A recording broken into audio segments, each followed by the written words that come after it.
네, 안녕하십니까. 아르캐스트 윤성민입니다. 오늘은 제가 원장님들한테 자금에 대한 얘기를 좀 할까 해요. 사실 개원할 때 가장 중요한 게 무엇입니까? 라고 하면 경영이죠. 경영할 때 자금이에요. 자금. 되게 중요하죠.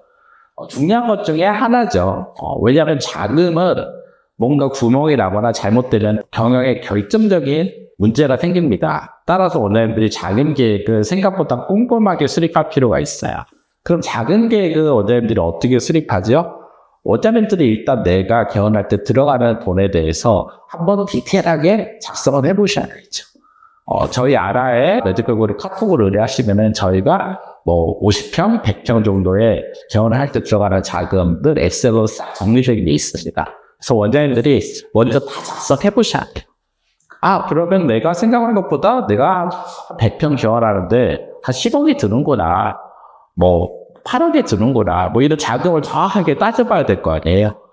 그래야지 내가 일단 들어가는 비용을 알아야지. 그러면은 이 10억이 들어간다. 그러면 이 자금 조달 계획을 이제 마련할 거예요. 어떻게 10억을 마련할 것인가. 원장님들이 가장 먼저 하시는 게 이제 금융 차입이잖아요. 금융 차입. 닥터론을 많이 받으세요. 대부분 시중은행에서 닥터론이 다 있고요. 닥터론을 할 수 있는 곳은 대부분 원장님이 거래하는 시중은행은 다 하고 있고요. 그리고 뭐 금융 상담사들이 또 따로 있어서 닥터론을 취급하는 몇 개 은행이 있죠. 저희는 이제 하나은행이랑 하는데 하나은행은 전문 종사자들, 의사들을 위한 전문 팀이 있어요. 금융 안에 정직원들인데 그 팀이 있어서요. 오랜 시간 동안 원장님들 자금 상담을 해주셔서 정확하게 원장님들이 필요한 자금을 어떻게 할 수 있는지에 대해서 전체 설명을 너무 잘하고 계셔서 그래서 저희가 하나은행의 팀과 같이 하고 있는 겁니다. 보통 원장님들이 지점에 가시면은 되게 그냥 물어보는 것만 상담해 주세요. 데스크에 직원이라든지 이런 분들은 되게 딱 있는 상품 하나만 설명을 하기 때문에 원장님들이 충분한 상담을 받기가 어려울 겁니다. 꼭 아라를 통해서 좀 더 제대로 상담을 받으시면 좋을 것 같아요. 그리고 원장님들이 보통 닥터론을 통해서 가장 첫 번째 이제 대출을 받으시는데 그럼 언제 문의를 하는 게 가장 좋냐 했을 때 제가 생각할 때 개원 1년 전쯤에 문의하는 게 가장 좋아요. 제가 최근에 어떤 일이 생겼냐면 원장님이 막상 받으려고 했는데 최근에 뭐 4개월 전에 자동차 리스를 크게 뺀 것 때문에 제출이 안 되는 경우도 있었고요. 그리고 또 생각보다 막상 금리가 자기 신용도가 떨어져서 최근에 여기저기 알아보면서 신용도가 떨어져가지고 또 금리가 매우 오른 상태에서 받은 원장님이 계세요. 제가 이걸 보면서 최소한 1년 전에 전화해서 자기 신용도, 원장님 신용도에 따라 금리가 얼마 나오는지 그리고 원장님도 아시겠지만 이 신용도에 따라 금리가 변하는데 이 신용도를 1년 정도 관리하면 다 올라가시거든요.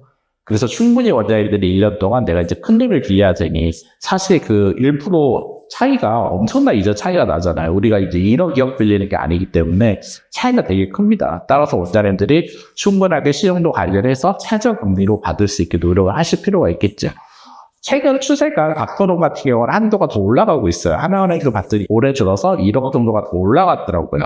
따라서 원장님들이 거의 한 7억 정도는 전문인 경우 닥터론에서 받을 수가 있습니다. 그리고 이제 부족한 돈은 이제 자기 자금도 있죠. 원장님들이 이제까지 벌어놓은 돈도 있을 거고, 근데 자기 자금이 이렇게 많이 있는 분 별로 못 봤어요. 페이를 10년 이상 하시면 있지만 페이를 보통 2, 3년 하시면은 자기 자금이 많이 있기가 어렵거든요. 그럴 경우 이제 자기 자금 증여를 배우자라든지 뭐 이렇게 증여받을 수 있는 부분들이 있죠. 그리고 뭐 부모님한테도 뭐 빌릴 수도 있겠죠. 이런 식의 이제 자금을 확보할 방식이 있고요. 그리고 이제 신용보증기금에서 원장님들이 지금 한 5억까지 신용보증기금에서 되는데 더 필요한 자금은 신용보증기금을 통해서 또 대출을 받는 경우들이 있습니다. 보통 이렇게 해서 원장님들이 개원할 때 필요한 자금을 이제 확보를 합니다. 자금을 그럼 얼마만큼 조금 많이 받아야 되냐 이제 이렇게 얘기하는데요. 사실 다 이제 비용이잖아요. 그리고 이자가 나가잖아요. 그렇기 때문에 원장님이 제가 처음 말씀드린 것처럼 어느 정도 자금이 필요할지 그리고 이제 내가 이제 빌릴 수 있는 자금이 얼마인지를 잘 따져보시고요. 그럼 원장님들이 이제 가장 고민하는 게 여유 자금을 어느 정도 놓고 가야 되냐라는 질문이 가장 많으세요. 이제 들어가는 돈, 뭐, 우리가 가장 크게 들어가는 뭐, 장비라든지, 인테리어라든지, 보증금이라든지 이런 거 놓고, 그리고 뭐, 장비나 이런 걸 또 리스로 전환할 수 있는 부분도 있고, 그러니 원장님들이 이제 내가 어느 정도 놓고, 이제 운영비를 놓고 가냐라고 하는데, 이 운영비 같은 경우는 보통 제가 그냥 한 달에 들어가는 비용이 있거든요. 그래서 6개월 정도는 생각을 하시고 저는 이제 준비를 하시라고 얘기를 합니다. 보통 저희 컨설팅을 받은 병원들은 보통 손익을 넘기는 지점이 사실 되게 짧아요. 뭐 2개월, 3개월 정도 되면 다 손익을 넘기긴 하시는데 그래도 이거는 이제 컨설팅을 받고 제대로 경쟁력 있는 개원을 하는 경우고요.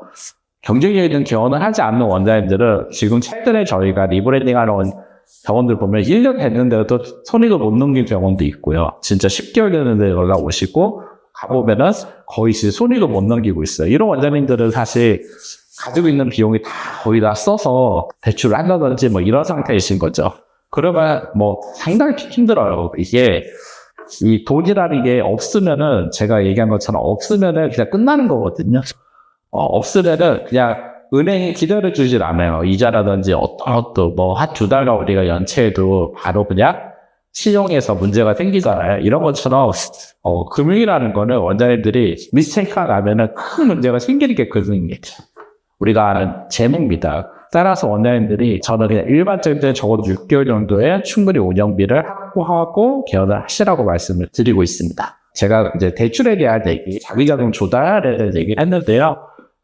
작은 만큼 꼼꼼하게 해야 될 건 없다. 반드시 다 작성해보시고, 내가 대출 받을 수 있는 부분도 전부 작성해보시고, 그리고 미리 상담 다 받으시고, 가능 여부 다 체크하시고, 그런 다음에 대출을 미리 다 좀 확인해본 다음에 개원 준비를 하시는 길을 저는 권해드립니다.